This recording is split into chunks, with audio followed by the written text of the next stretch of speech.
Good morrow, scholars. Welcome to Iguana Theater, starring Iggy and Ben Iguana. There I am. How's it going, everybody? Shoot, what was I going to say? I don't remember. Um. Anyway, welcome back to the Austere Academy. We are in chapter 13, page 197. Why does that number remind me of something? Oh my gosh. Where are they? Sorry. I forgot to take my Zyrtec last night. Violet cried as Coach Genghis stepped into the shack. What have you done with them? Normally, of course, one should begin conversations with something more along the lines of, Hello, how are you? But the eldest Baudelaire was far too distressed to do so. I almost said disinterested. Anyway. Genghis's eyes were shining as brightly as could be, but his voice was calm and pleasant. Uh-oh. Here they are, he said, holding up the ribbon and glasses. I thought you might be worried about them, so I brought them over first thing in the morning. We don't mean them, Klaus said, taking the items from Genghis's scraggly hands. We meant them. I'm afraid I don't understand all those thems, Coach Genghis said. Shrugging at the adults. The orphans ran laps last night as part of my SOAR program, but they had to dash off in the morning to take their exams. In their hurry, Violet dropped her ribbon and Klaus dropped his glasses. But the baby... You know very well that's not what happened, Violet interrupted. Where are the Quagmire triplets? What have you done with our friends? What have you done with our friends? Vice Principal Nero said in his mocking tone. Stop talking nonsense, orphans. Oh, jeez. I'm afraid it's not nonsense, Genghis said, shaking his turbaned head and continuing his story. As I was saying before, the little girl interrupted me. The baby didn't dash off with the other orphans. She just sat there like a sack of flour. So I walked over to her and gave her a kick to get her moving. Ugh. Excellent idea, Nero said. What a wonderful story this is. And then what happened? Well, at first it seemed like I'd kicked a big hole in the baby, Genghis said, his eyes shining. Which seemed lucky, because Sonny was a terrible athlete and would have been a blessing to, and it would have been a blessing to put her out of her misery. I feel like a terrible person just for reading this. I can't imagine writing something like that. Or the fact that there are people that do this sort of thing. How do you guys feel about it? Nero clapped his hands. I know just what you mean, Genghis, he said. She's a terrible secretary as well. But she did all of the stapling, Mr. Remora protested. Shut up and let the coach finish his story, Nero said. But when I looked down, Genghis continued, I saw that I hadn't kicked a hole in a baby. I'd kicked a hole in a bag of flour. I'd been tricked. That's terrible. I'm reminded of Lex Luthor stealing 40 cakes, which is as many as 4 tens. Nero cried. So I ran after Violet and Klaus, Genghis continued, and I found that they weren't Violet and Klaus after all, but those other orphans, the twins.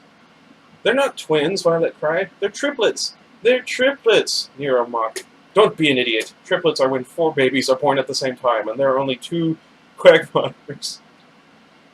What? And these 2 Quagmires were pretending to be the Baudelaires in order to give the Baudelaires extra time to study. Extra time to study? Nero said, grinning in delight. Hee hee hee. Why, that's cheating. That's not cheating, Mrs. Bass said. Skipping gym class to study is cheating, Nero insisted. No, it's just good time management, Mr. Remora argued. There's nothing wrong with athletics, but they shouldn't get in the way of your schoolwork. Look, I'm the vice principal, the vice principal said. I say the Baudelaires were cheating, and therefore, hooray! Or therefore, I get to expel them. You two are merely teachers, so if you disagree with me, I can expel you too. Well, I'm technically. Mr. Remora looked at Mrs. Bass, and they both shrugged. You're the boss, Nero, Mr. Remora said finally. taking another banana out of his pocket. If you say they're expelled, they're expelled. Well, I say they're expelled, Nero said, and Sunny loses her job, too. Grandpa! Sunny shrieked, which meant something along the lines of, I never wanted to work as a secretary anyway. That's funny. We don't care about being expelled, Violet said. We want to know what happened to our friends. Well, the Quagmires had to be punished for their part of the cheating. Sorry. Coach Genghis said. So I brought them over to the cafeteria and put those 2 workers in charge of them. They'll be whisking eggs all day long. Very sensible, Nero agreed. That's all they're doing? Klaus said suspiciously. Whisking eggs?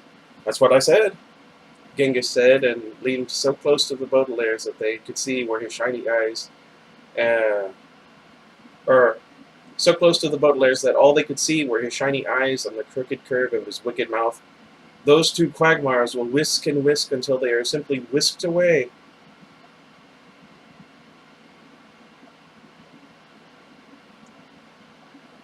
You're a liar, Violet said. Insulting your coach, Nero said, shaking his pigtailed head. Now you're doubly expelled.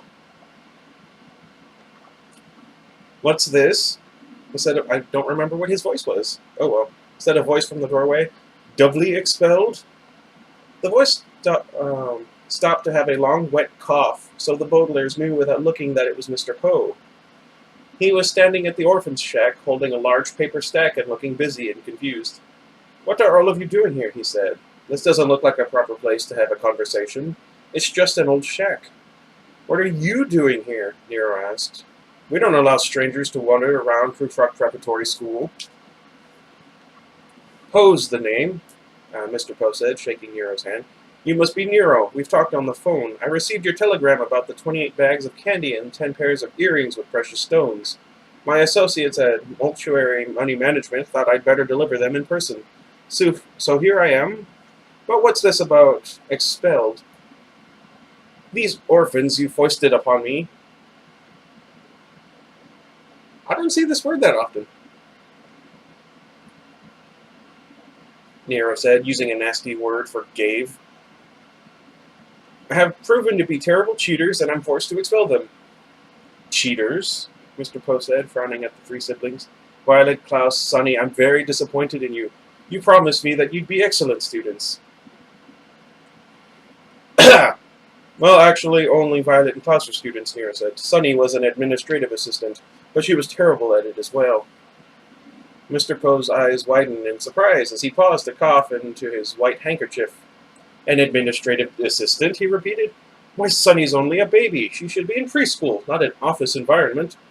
Well, it doesn't matter now, Nero said. They're all expelled. Give me that candy. Klaus looked down at his hands, which were still clutching the Quagmire notebooks. He was afraid that the notebooks might be the only sign of the Quagmires he would ever see again. We don't have any time to argue about candy, he cried. Count Olaf has done something terrible to our friends. Count Olaf? Mr. Poe said, handing Nero the paper sack. Don't tell me he's found you here.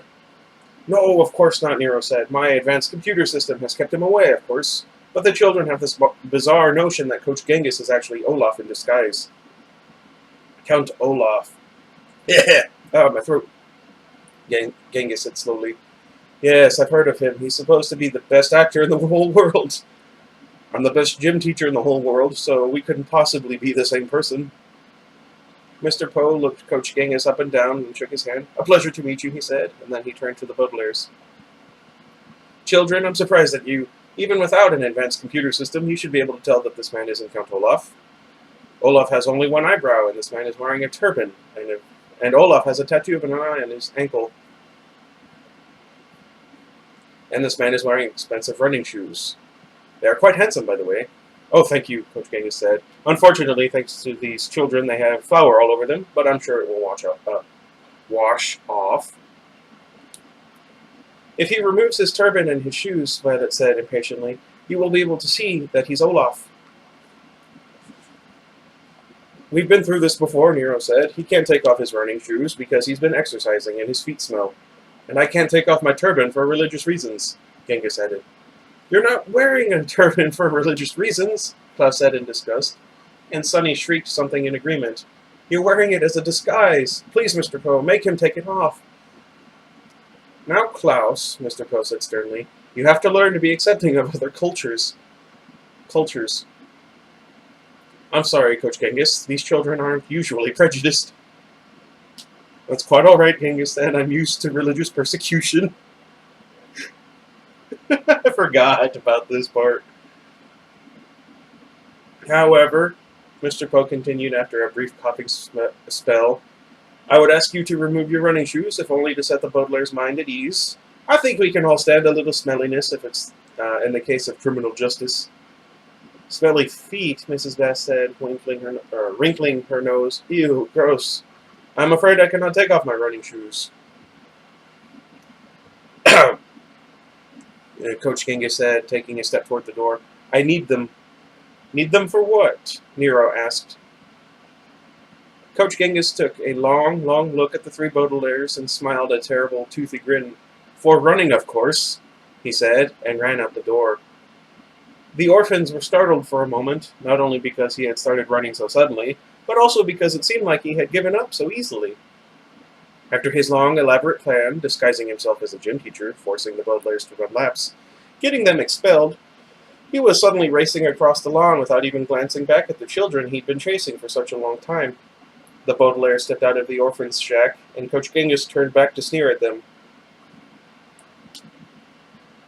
"Don't think I've given up on you, orphans," he called to them, "but in the meantime I have two little prisoners with a very nice fortune of their own." He began to run again, but not before pointing a bony finger across the lawn. The Baudelaires gasped. At the far end of the Prufrock Prep, there we go. Anyway.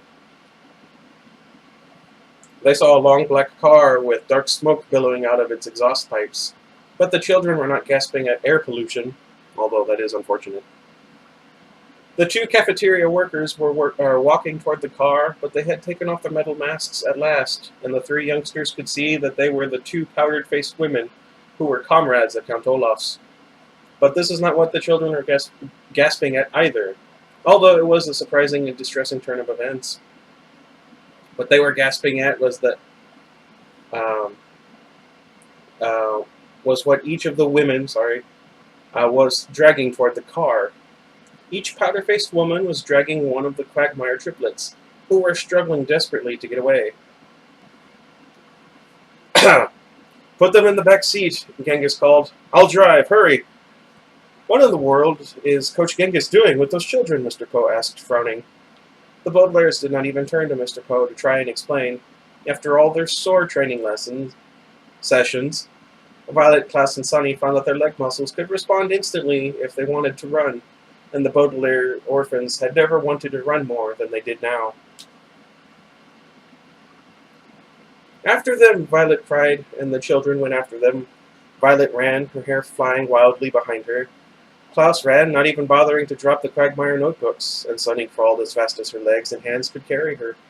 Mr. Poe gave a startled cough and began running after them, and Nero, Mr. Remora, and Mrs. Bass began running after Mr. Poe.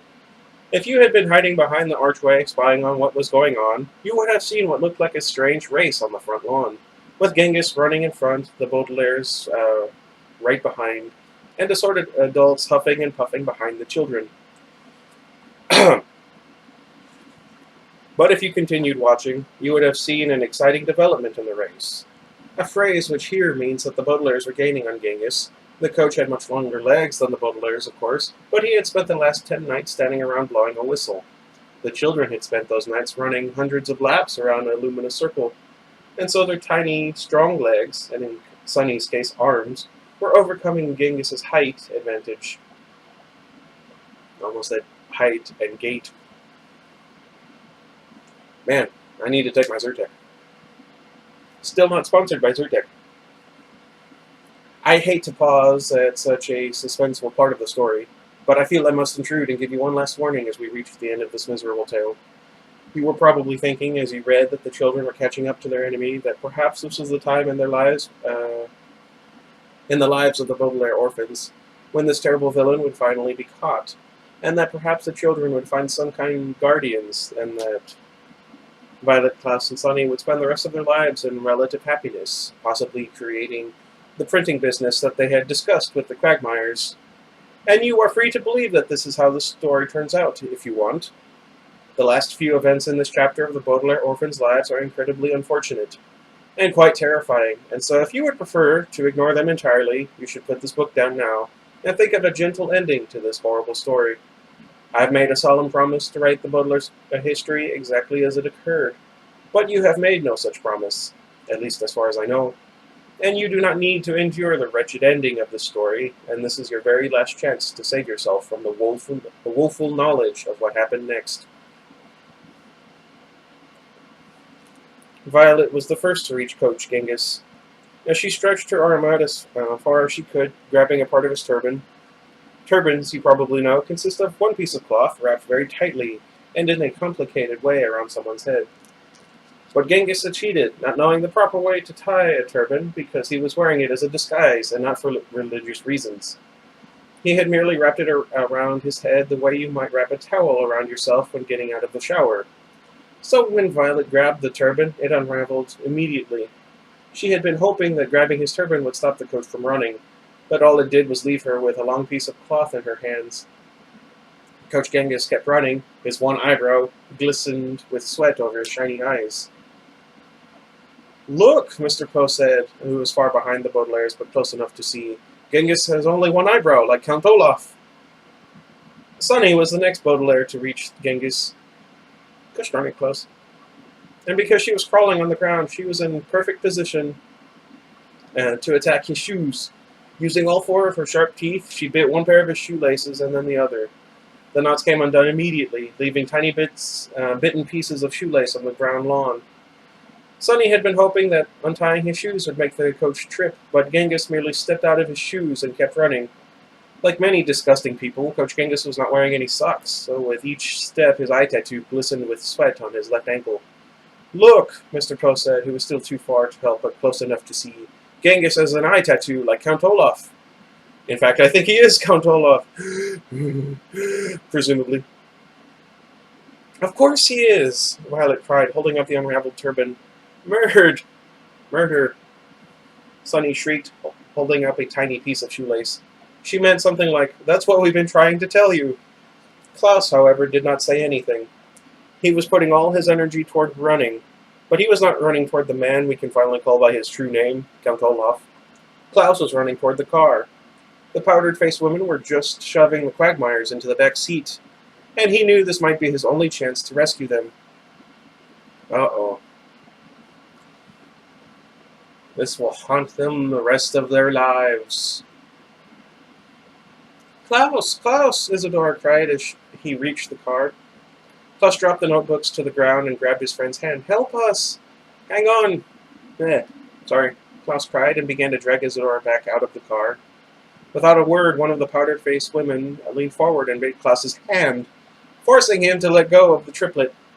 The other powder-faced woman leaned across Isadora's lap and began pulling the car door closed. "No!" Klaus cried and grabbed the door handle. Back and forth, and Klaus and Olaf's associate tugged on the door, forcing it halfway open and halfway shut. "Klaus!" Duncan cried from behind Isadora. "Listen to me, Klaus. If anything goes wrong..." "Nothing will go wrong," Klaus promised, pulling on the car door as hard as he could. "You'll be out of here in a second. If anything goes wrong," Duncan said again, "there's something you should know. When we were researching the history of Count Olaf, we found something dreadful." "We can talk about this later," Klaus said. "Look in the notebooks," Isadora cried. "Oh, sorry. Look in the notebooks," Isadora cried. The first powdered-faced woman put her hand over Isadora's mouth so she couldn't speak. Isadora turned her head roughly and slipped from the woman's grasp. The powdery hand covered her mouth again. "Hang on," Klaus called desperately. "Hang on." "Look in the notebooks, V.F.D. Duncan screamed, but the other woman's powdery hand covered his mouth before he could continue. "What?" Klaus said. Duncan shook his head vigorously and freed himself from the woman's hand for just one moment. "V.F.D. he managed to scream again. And that was the last Klaus heard. Count Olaf, who had been running slower without his shoes, had reached the car, and with a deafening roar, he grabbed Klaus's hand and pried it loose from the car door. As the door slammed shut, Olaf kicked Klaus in the stomach, sending him falling to the ground and landing with a rough thump near the Quagmire notebooks he had dropped. The villain towered over Klaus and gave him a sickening smile, then leaned down and picked up the notebooks and tucked them under his arm.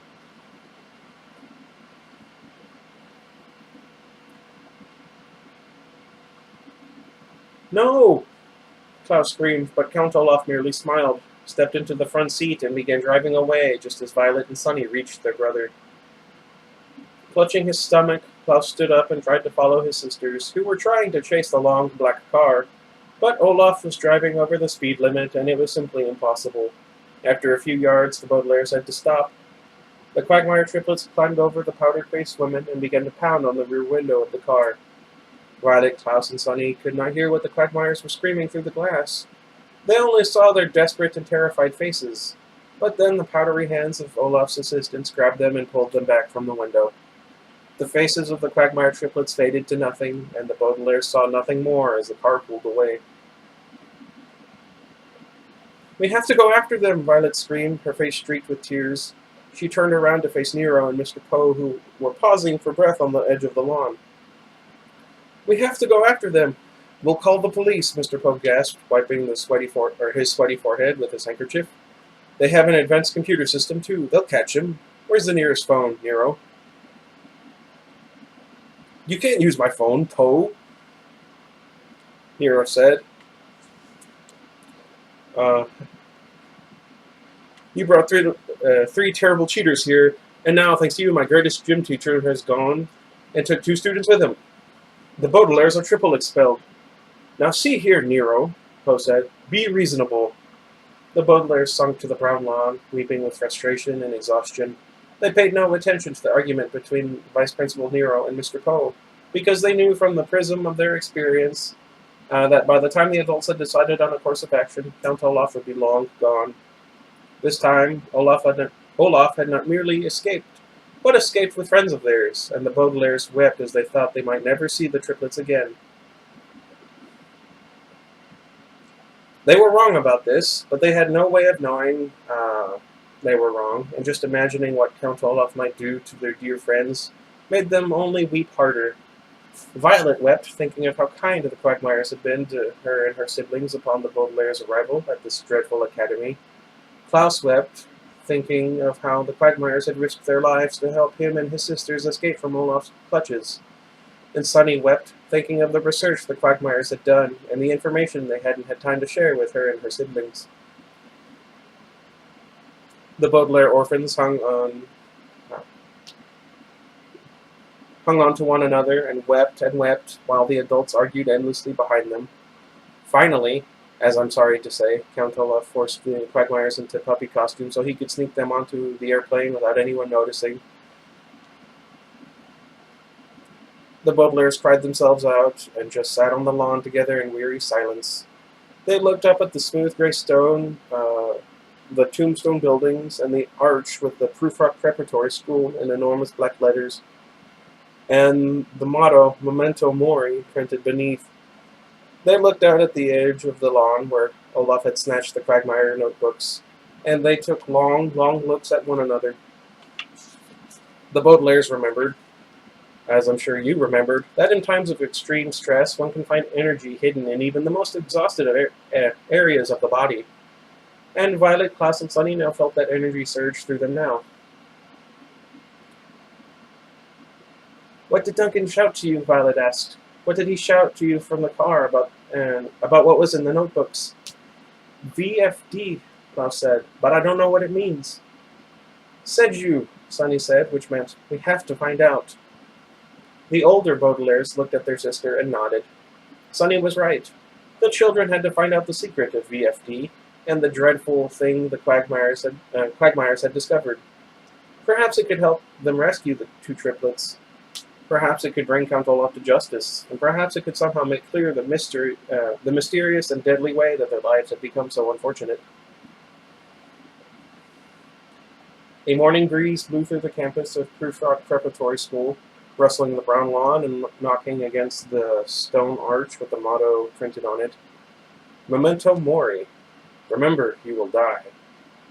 The Baudelaire orphans looked up at the motto and vowed that before they died, they would solve this dark and complicated mystery that cast a shadow over their lives.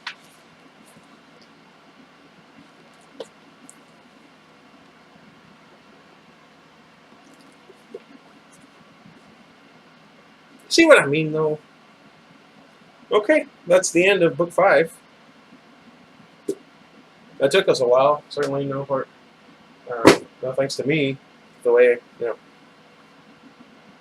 things have been going. Anywho, let me know what you guys think. Should I go ahead and just continue on to the next book, which is over there? Yeah, there you go.